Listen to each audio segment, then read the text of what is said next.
When the gluing is done properly, your refurbished screen will look exactly like the original from the factory. Here's everything I learned from selling kits over the last 10 years to help you achieve the perfect result. First thing first, you need to be away from daylight. Even if you have curtains drawn on windows, the little bit of light that bleeds could potentially cure the glue partially depending on the intensity of the light and whether it's direct or indirect. If you're not sure if there's daylight or not, turn off the light in the room where you'll be doing this. If it's not dark, then our glue might potentially cure during the process, which will affect the way it spreads. I think this and one other point, which I'll mention in this video, is what's preventing some of the people who tried this from achieving a perfect factory spec repair. I'm being overly cautious here, but when in doubt, do it after sunset, do it in your bedroom, do it in your bathroom, in the closet, or in the basement if you have the luxury of living in a house. With the display squeaky clean, you want to dispense the specified amount in a dog bone shape. It doesn't have to be an exact shape as I demonstrated in my other videos, so don't stress about it too much as the glue is very workable. The amount is more important than the shape. If you happen to see any bubbles at this point, you can pop them with a screwdriver, but try to avoid spreading the glue too thin. I'll show you why when the glass gets lowered. Then lower the glass slowly, one side at a time. And I think this is the second most common mistake. When I say slowly, I mean as slowly as you physically can. This is real time here. Look at how slow I'm going. Shown here is an iPhone 13, and now take a look at the iPhone 14 Pro footage here. You see how the glass is making contact with the glue? You want to pay attention to this in particular because you can see when it's about to form a bubble. Now, at this point, you can lift it slowly and then lower it again. But if you try to lift it after you already trapped the bubble, it's only going to introduce more bubbles. So you might as well just leave it because you can squeeze it out after. So do not, under any circumstances, give in to the temptation of raising the glass after it's already been lowered. This was also due to me overworking the glue and glue not being in a natural dome shape, if that makes any sense. But like I said, it can be squeezed out, so it's not the end of the world, and I'll show you exactly how to do it. The LOCA process is actually a lot more forgiving than the OCA process.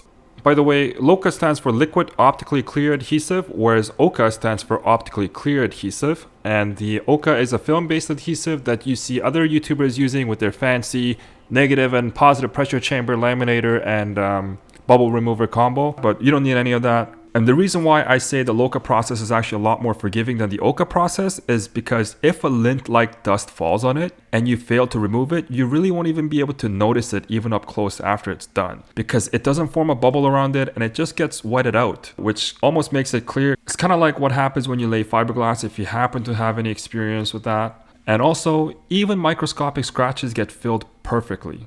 It's a lot easier for me to miss like small things like this when I'm recording because the device is a lot further than I would like it to be when I'm recording. And I'm also trying to ensure the screen is in the center and in focus and whatnot. Anyways, that's just my excuse, but thanks to this, I get to also demonstrate how to squeeze the bubble out. Now, let the glue do the work. Letting the glue spread on its own about 90% of the way first yields the best result. I put a timer beside in this one, so you can see just how long it takes. Heating the glue a little helps speed up the process. We spent years in dialing in the perfect viscosity along with density, surface tension for the gluing purposes. There are some other sellers ripping off our name, but their glue cannot be the same as ours is mixed custom just for us. To get into the nitty-gritty a little bit, in this case, cohesive forces are at work within the glue itself, keeping its molecules sticking together. Surface tension is also at play, especially at the edges of the droplet where the glue meets the glass surfaces. The surface tension helps the glue spread out evenly, forming a thin layer and preventing it from easily flowing over the edges. So while cohesive forces are more general attractions between the glue molecules, surface tension is a specific aspect of cohesion that occurs at the surface of the liquid. The viscosity or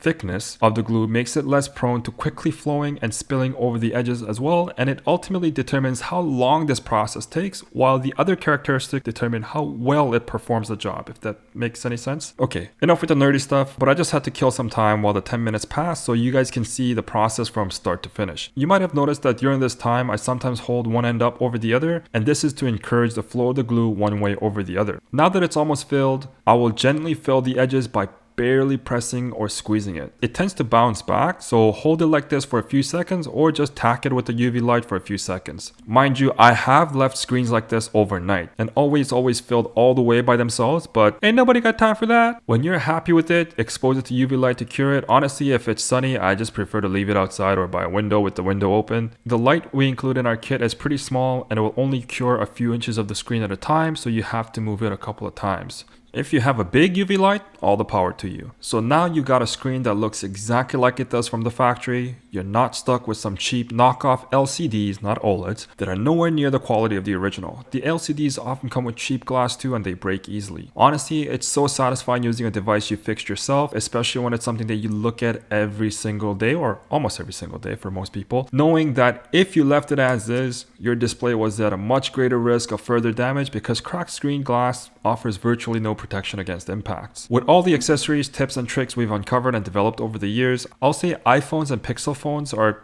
quite doable if you have the patience and the nerve for it. I want to go as far as to say, if you can do a screen swap, you can probably do this. But I know I'm definitely biased in my own experiences, so take that with a grain of salt. Samsung phones, on the other hand, I can't say the same for though, as it is a lot more finicky than Apple or Pixel displays. So if you're new to this kind of a thing, I would say try an Apple device first because they're the easiest. Let me know if you have any questions, and if you found this helpful, please let me know in the comments. I love receiving comments, and it's one of the things that keeps me going. Something for those who made it till the end. If you happen to be buying our kit, use the promo code FREETMP and receive a free tempered glass screen protector. Thank you for watching, and have a great rest of the day.